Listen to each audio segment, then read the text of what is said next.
Hello friends, AmyR here with Prairie Paper and Ink. Hope you guys are all sitting back and relaxed for a long video. If you're just here for the Slimline envelope, like how to, that's about at the 12-minute mark around there. So anywho, wanted to make the card first. So I am starting with some BRISTOL smooth cardstock, and I have it on my Waffle Flower water media mat, because the silicone of the mat really helps to just kind of cling to paper, so I don't really have to hold it as much or tape it down as much. And then I have a whole bunch of Hero Arts, the Hero Hues Reactive inks. I've done many videos using these inks. They're just fun. They're somewhat similar to Distress Oxide inks in the sense of they're a little more opaque, they react with water, etc. But obviously they're not the same formulation, completely different companies. But in terms of ink, that would be the closest comparison. So I had got all these a long time ago. Love them. I love the colors because it's just kind of a nice complement to my oxide inks. So anywho, used several of the inks, and I'll have all the specific colors I used, and blended them with just little blending brushes. I'm just using the Trinity blending brushes that I showed in my last video, and blended these in kind of a rainbow order onto this cardstock. Kind of let them blend into each other. I was cleaning the brushes off in between some of the colors on just my microfiber cloth, because I only have 4 brushes and obviously a ton of colors. And then a couple of times I'd go back and add a little bit more. I wanted to make sure I had enough coverage to go the length of a Slimline card. And then after everything was blended, I splattered on a bit of water. Got that fun water effect. I let it dry, and then I'm trimming this down. At this point, I wasn't 100% sure. I had an idea in my head of what I was going to do with this card, but I wasn't sure yet with the background. So I just trimmed it down to be just slightly smaller than what will be my Slimline card. And my Slimline card is going to be 8.5 inches by 3.5 inches. So I pulled out my big Tonic Tim Holtz guillotine trimmer here. I keep this under my desk because it takes up a lot of space and I literally don't have space for it. So I just keep it under my desk. That's why I always show the little one, because anything mini is easier for me to work with on my workspace. But with Slimline cards, I need that extra, like the arm there on the cutter, to be able to measure up to that size. So anywho, trim this down a bit and then set it aside. I'm going to deal with it later. First, I want to get all my little images colored. So I'm using the Let the Good Times Roll stamp set from Trinity. I had already stamped the images again onto BRISTOL smooth cardstock with VersaFine Clair Nocturne ink. And then I'm using those same Hero Hues Reactive inks. This time I'm just kind of smushing the ink pads onto my water media mat. I used all the colors here, or all the same colors I used for the background. And then I'm going to color in all these images using my Tonic AQUA shimmer pen. This has glitter in it. I've used this a bajillion times in my videos. Usually I will color images and then I go over it with the AQUA shimmer pen. This time I was like, why add that extra step? I will just do it this way. Honestly, with such small images, it was kind of frustrating. If I was doing large florals, that sort of thing, I would just paint with the AQUA shimmer pen, pick up the color, you're good to go. I just found that with the smaller images, it was like colors were going everywhere. And this was, of course, the one time I decided not to clear heat emboss everything. So there was a few times I had colors kind of bleeding into each other, but I would just use my heat tool to quickly, like, to dry it faster, because that's part of it too. The AQUA shimmer pen, it's not all water. It's water based, but there's like probably like a glycerin type ingredient in there with the shimmer, etc. So it doesn't dry as fast as just using a little water brush or a paintbrush with some water. So in the end, I ended up using a little paintbrush, but most of the coloring was done with that shimmer. I would just kind of add a little, let some pool up on the side of the mat, and then I would just pick up the shimmer with the paintbrush and then pick up some of the ink that I smushed onto the mat and then just color. And I just kept it simple. I just used all the colors, did again sort of a rainbow thing because of course it's unicorns. So I went back and forth, and I had, as you can obviously see, I had done 2 panels with all of this because I wanted a whole bunch of little images for the outside of the card. Since it's a Slimline, I've got way more space, and I also wanted a few images for the inside of the card. So that's why I stamped everything twice, and then the little like flowers and butterflies and whatnot, I ended up stamping more than that just so I had a whole bunch of images. So I just kept working my way around everything, just kind of making sure I'm using every single color here. And then once everything is done, painted, good to go, I made sure everything was completely dry before I go into anything else. And especially with this, I talk about this all the time. You want to make sure things are dry before die cutting, etc. But I also wanted to make sure everything was dry because I used that aqua shimmer pen. So I didn't want to get like liquid shimmer all over my die cutting plates, smearing the colors, anything like that. So once I was done coloring, I let everything completely dry, and then I'm going to use the coordinating wafer dies to die cut all of these. So I just wiped up my mat, and then I taped the dies into place with just little tiny pieces of washi tape. And then I'm going to die cut all of these little images. So did that for everything, got everything die cut. Once all of that was die cut, I'm going to set aside all these little images, and then I'm going to do the sentiments, which are from that same stamp set. So I'm going to use my mini MISTI for that, and I'm going to heat emboss the sentiments. So I just grabbed a scrap of black cardstock and then lined up the sentiments I wanted to use from the set onto the black cardstock. Then I'm going to use my anti-static powder tool. That just helps to keep the embossing powder from clinging to anything other than the stamped images, or in this case, sentiments. So anti-static powder tool, brushed off the excess, and then I'm going to stamp these sentiments with clear embossing ink. And then once they're stamped, I like to make sure that everything is actually stamped, especially when you're stamping clear on block. Sometimes you can't tell till you pour the embossing powder on, and then you realize you missed a spot, and then it's too late and you have to redo it. So made sure it was all stamped, coated it with detail white embossing powder, and then I'm going to melt this with my heat tool. So make sure everything is smooth and melted, tilt it back and forth in the light. Any grainy or dull areas, hit that with my heat tool to make sure everything's melted. Once these are all melted and smooth, I'm going to use the coordinating wafer dies for these as well, which I raved about in my last video. I like coordinating dies for sentiments. What can I say? It's just something about it. So tape those into place as well. Ran those through my die cutting machine. And these ones are neat because especially for the sentiment, and I've noticed other ones in their sets, it die cuts the words separately. So it just kind of gives options, which is going to play into how I finish this card.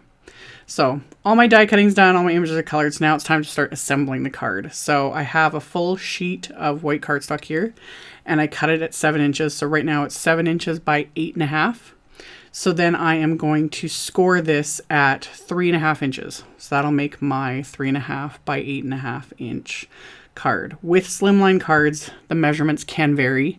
It just depends on how people want to do it. Some do 9 by 4, 8.5 by 3.5. This size is somewhat the most popular. I'm not going to say what is the most popular. I haven't made that many. But this is the easiest one to make because you just have to cut the cardstock at the 7 inch mark and then score and you're good. So now I've figured out now what I want to do. So I have one of the border dies from the Trinity Stamps SCENIC Borders Slimline wafer die set. So I taped that onto that rainbow background I created at the beginning, and I ran that through my die cut machine. And then I'm going to tape it into place below. I basically wanted a rainbow trail. That's what I was thinking the entire time while making this card with my little roller skating unicorn. So I die cut that, so I now have my rainbow trail, which also worked really well because the edges weren't perfectly blended on that piece. And I also got a couple smears on it just because, you know, I picked up purple ink on my hands and then got it mixed in with the yellow and, you know, things happen. So I've got my rainbow trail, and then I have a scalloped border that I used a wafer die from the Slimline series envelope. Yeah, from the envelope wafer die set. That's where I use that one from. And I'll get into the envelope, like I said, around the 12-minute mark. So I die cut some black glitter cardstock with that wafer die. That will be like kind of the border. You could use this as a shaker element. Like I could have backed this with like some acetate and turn this entire thing into a shaker card, but that's not where I was going. I did end up using my Studio Caudia black foam tape for this. Honestly, it wouldn't matter. You could use the black or the white. In this sort of a creation, it doesn't really matter what color the foam tape is, but I have it, so why not use it? So I trimmed down the foam tape and then pop that frame up with that bit of foam tape, and then I'm going to start assembling and adhering all these little images. So I popped up like the unicorn and the other little character with some little foam dimensionals, and then all the little pieces as well as the sentiments I'm just going to adhere with craft tacky glue. So this is where having those words all die cut individually was so perfect, because then I could just stick them all along that rainbow trail. So just a fun little extra, I guess. So I'm adhering everything into place with that craft tacky glue and adhering the various little images I had colored. I didn't have a like rhyme or reason when I was coloring. I just wanted to use all the colors. But then when I started adhering them, like the blue or the turquoise sort of butterfly over the turquoise area, the purple over the purple area, the yellow flower over the yellow area. It just kind of tied it all together. So went along and just kind of filled in, you know, these cards. Because that's the thing with the Slimline cards. You have a lot more space to add things. So that's what I did. So after all that was added, I have my final sentiment and then some of the characters and the little embellishments and whatnot to add to the inside of the card. And I couldn't resist adding the roller skates again. Who thinks of a unicorn on roller skates? I love it. So adhered all that, adhered some more of the little elements that were left over from the front of the card onto the inside of the card just to tie it all together. Because again, you got way more space on the inside to add things to. And then as my final bit of embellishment with this, I have these opal sheen confetti from Trinity stamps that were just perfect because, you know, they're white with that kind of opal iridescence, so it kind of pulls in all the colors. So sprinkled those liberally on my card front. And then I'm going to adhere them into place with that craft tacky adhesive and my embellishment wand, which I was using the embellishment wand as well to pick up all these little bits of die cut pieces and that. Because rather than trying to pick them up with my fingers, the embellishment wand is just so much easier. It just clings and you can pick it up and add the adhesive and all that stuff. So now that the card is done, time to make the envelope. So I've got the Trinity Stamps Slimline Series envelope wafer die set. All I need from the set is the long plain rectangle wafer die, the long flap, and the two like top and bottom flaps basically. And for the paper I'm using, this is, I don't even think this is available anymore, but this is Lawn Fawn rainbow paper. I'll link to another one that's similar, but anything's going to work. What I'm most excited about with this die set, I was like, all the 12 by 12 paper I have been hoarding for so long. I have more uses for it now. Because basically what I discovered making this is, yeah, one piece of 12 by 12 paper will make a Slimline envelope. So I can start using up a lot of the papers that have sat here forever that I haven't been able to resist buying, but I don't really use. I'll just collect it. So anyway, cut down the pieces I need because you need one base, two of the long flaps, and then the two small pieces. And for all my die cutting, I am using my Spellbinders Platinum machine. This is monstrous. So I zoomed out as much as I could to show you guys, just to give you an idea of how big this machine is. You could also use a Gemini machine if you have it. Same idea. It's like same size roughly. But the Spellbinders Platinum is on the left. The Platinum 6, which is a standard size die cut machine, is on the right. Again, just to give you an idea. I keep the big one off to the side because it's just too big to show on camera. I can barely fit it in my workspace. The plates on the Platinum are roughly almost 9 inches, like 8.5 inches by 12. Your standard die cutting plates are roughly 6.5 by not quite 9 inches.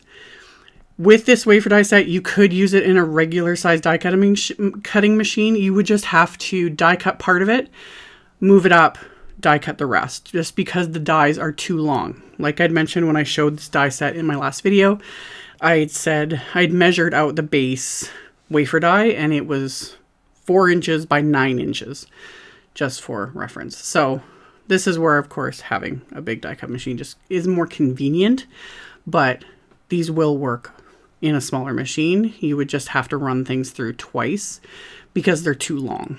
So you might be able to shift them like kind of on an angle too, if that works. But again, I've got the big machine. Why not use it? So all I needed to do was die cut everything. Was able to do it in 2 passes. Like I said, the long flap die, the one there on the top, I needed to die cut 2 pieces for that and ran that through my machine. Everything's good to go.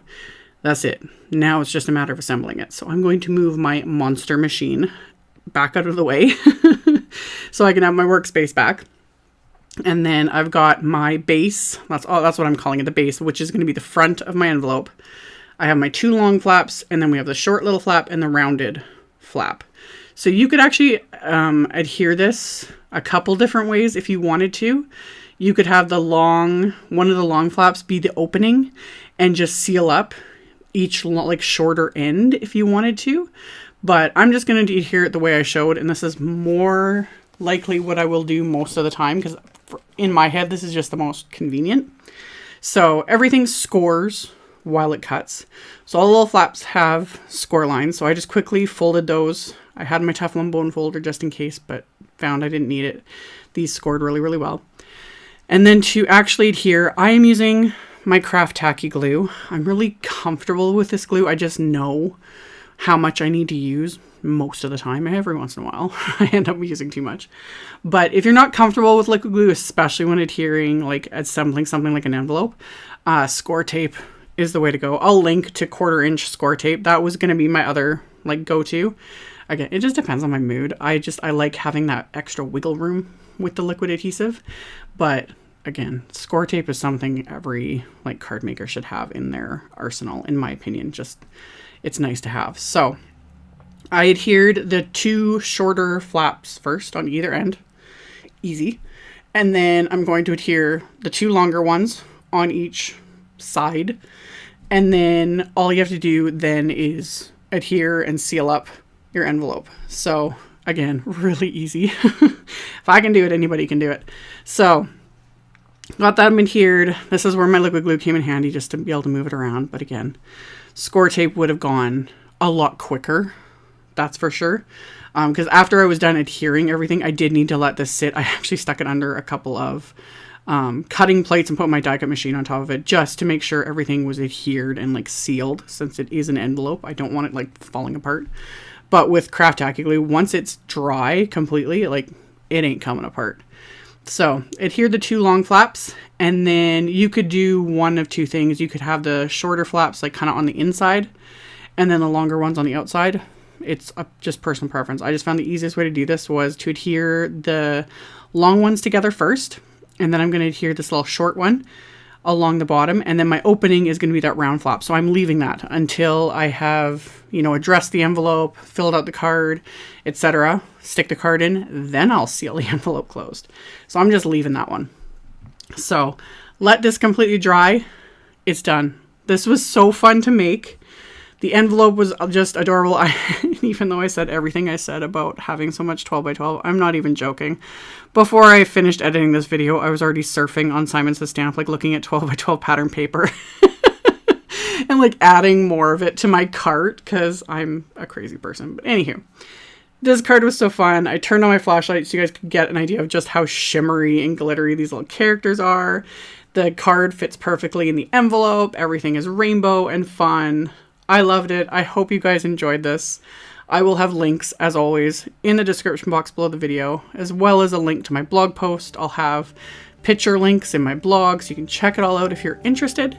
Thank you all so much for watching and subscribing and thumbs upping and commenting. I appreciate you guys so much, and I will see you all very soon in the next video. Bye!